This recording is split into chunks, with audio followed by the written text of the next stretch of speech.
Hi, I wanted to share with you guys my for when you miss him list, which is something that Dana talks about pretty often as like a tool to help you if you're feeling kind of shaky on your boundaries, or you're getting hoovered, or you just have a sense of loneliness and you're thinking about letting this person back into your life even though you know they're not good for you.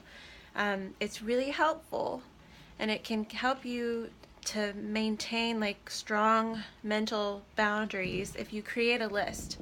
So sit down and think about all of the things that they have done to you, all the things that you experienced, the things that you were unhappy with in your relationship or after your relationship ended that you kind of realized. So I'm going to share with you some things that are on my list about my ex and what I kind of experienced. So I felt judged, like he was building a case against me to tear me down. So the entire relationship, I felt as though anything that I was giving to him, information, things that he would act like he sincerely cared about, he was only trying to learn that or to kind of lure that out of me so that he could later use it as a tool to get under my skin or to try and tear me apart. And this is, I think, pretty common. It's don't have sincere or abandon sincere communication with the insincere, kind of like they're going to use it as ammo. So be careful what kind of information you give about yourself, and don't let them see your weaknesses because they will try to exploit you. Okay, another thing I disliked about my ex-partner was that he didn't talk about his feelings and he neglected a lot. So not only was it not okay for me to talk about my feelings and express, with him over dinner, whatever my thoughts and feelings were, but he also didn't express his feelings. So even when we would get in a fight, it was like there was no progress, no matter how calm I tried to be and how open I was to talking. He would never express anything other than anger, maybe, but he didn't really talk about his feelings. There was no sign of any kind of care or empathy in him ever. He seemed really simple-minded and judgmental. He's dogmatic, like politically dogmatic, which is just like his ideas trump everything else, and what anyone else has to say is wrong and false, and here's a million reasons why. But very judgmental and very stubborn. There was a pattern of inconsistent affection or inconsistently showing any sort of love for you, be that physical or doing nice things for you. They forget your birthday or they'll forget holidays, and it doesn't matter how wonderful you are to them. You could have cook a homemade dinner for them and get them a new pair of hockey skates or whatever for their birthday, and then when your birthday comes around, they don't even remember, and they're just like, oh, happy birthday. Or they might not even tell you happy birthday. They don't care because they're so stuck in their selves that they can't see or relate to you. So he was never really very reassuring. If I was having a tough day or struggling with something, he couldn't put himself in my shoes. That compassion, that basic human trait of having empathy and being able to put yourself in someone else's situation to better understand how they feel. He couldn't do it. He couldn't. He wasn't reassuring. He was blunt, coarse, rude, arrogant. And it can be nice to be with someone who's very blunt with you. They don't try to hide things. They just tell you like it is. That I thought when I first met this guy that it was a great trait, because there's no second guessing what he thinks. It's right there. He tells you exactly.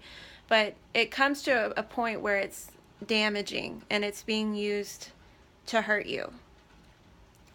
He didn't listen or care. He was absent. I felt empty with him, used, neglected, and empty. I had to change myself to suit his needs, and I never felt good enough. I think that's also pretty common. We feel like we had to change. There's things that were inherent in us, like things that we were interested in, that we had to kind of shut down because they wouldn't hear it. They didn't care, and it was boring to them. So you start to find yourself becoming interested in what it is they want to talk about so that you can have a relationship, because otherwise there's nothing there. He's impossible to please. He was selfish and thoughtless. He had no empathy. Lack of remorse is another huge one. I think a lot of people can relate to being with someone who shows no remorse when they make a mistake. They will just not even bat their eye, and they're not able to apologize or have any kind of sincere remorse for their actions, even when they see they have hurt someone else. They will deflect it, they will blame, they will say, you made me do it, or you triggered me, but they never just say, that was terrible, I shouldn't have done that, and I apologize. They're unable to sincerely apologize or show remorse. I felt frustrated, unheard, voiceless, and powerless. I felt weak and defeated. That's also, I think a lot of people would understand that. Feeling voiceless, feeling like anything that you have to say is going to be either shut down or it needs to be pleasing to them, or they're just not going to hear it. And my last thing on the list is a strong physical dependence, almost like an addiction. And that was something I realized after the fact when we broke up, when I would be laying in bed at night and I would just be alone. And even though I was very much alone in the relationship because I didn't feel heard, I was voiceless and I had to change myself so much to suit him that I was alone. I was just a mirror of whatever it is he wanted me to be that day. But the actual physical feeling of being alone, and especially when you separate from them for long enough to see this, you'll realize that you probably do have a physical addiction, and it probably is a tactic that was used to gain your trust and to control you.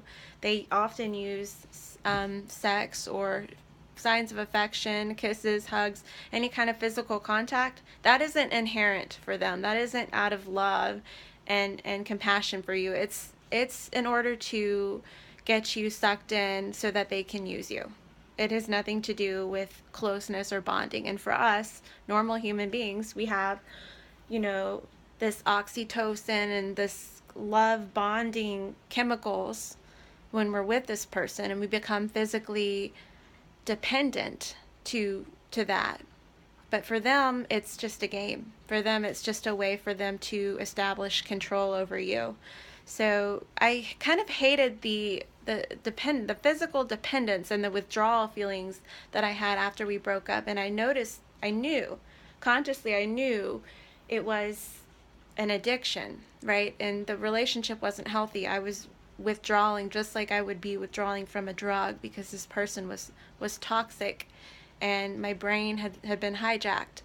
But that was something I really disliked, was that his physical sort of affection toward me was not real. It was not coming from a place of love and compassion. It was coming from a way to either control me or to, I guess, to penalize me. If I had done something wrong, say, or I wasn't really feeding his ego the way I should have been that day, or I tried to express my feelings and thoughts that weren't in line with his, then he would punish me by physically separating. He would withdraw any sort of affection. He would sleep in a different room. He would disappear for 3 days and not answer his phone, or, he would physically withdraw affection and love and that feeling of security as a way of punishing. And that's never healthy. It's one thing to need space because you're going through a lot and you need time to mentally process.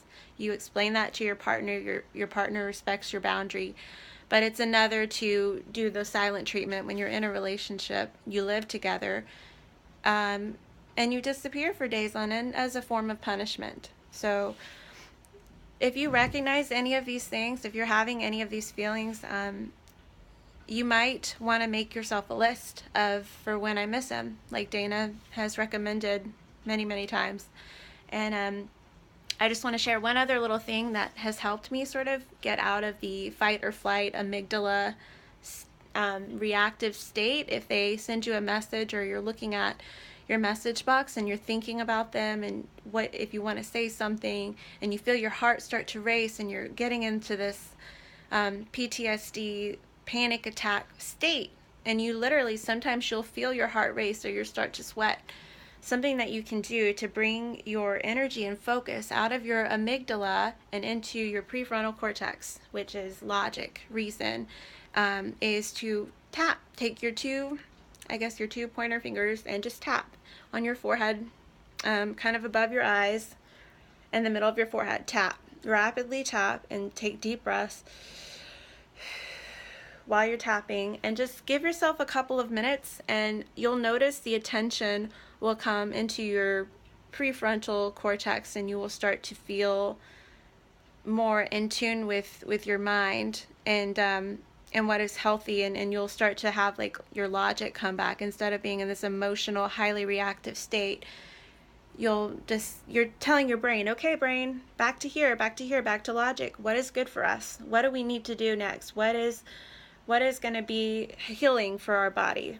And so it's just pulling you out of that state, and it works. It's been quite effective for me, and you might feel like a crazy person if you're sitting in traffic and you're tapping your forehead, but I promise if you give it a try, it probably will have good results for you, and it will help you to come out of that reactive state and back into your rational mind, which knows that the person isn't good for you and knows that the emotional cycle that you're getting sucked into is not a healthy place to be. So use your reason, use logic to come out of that and realize, like, what is good for you? What does your body need?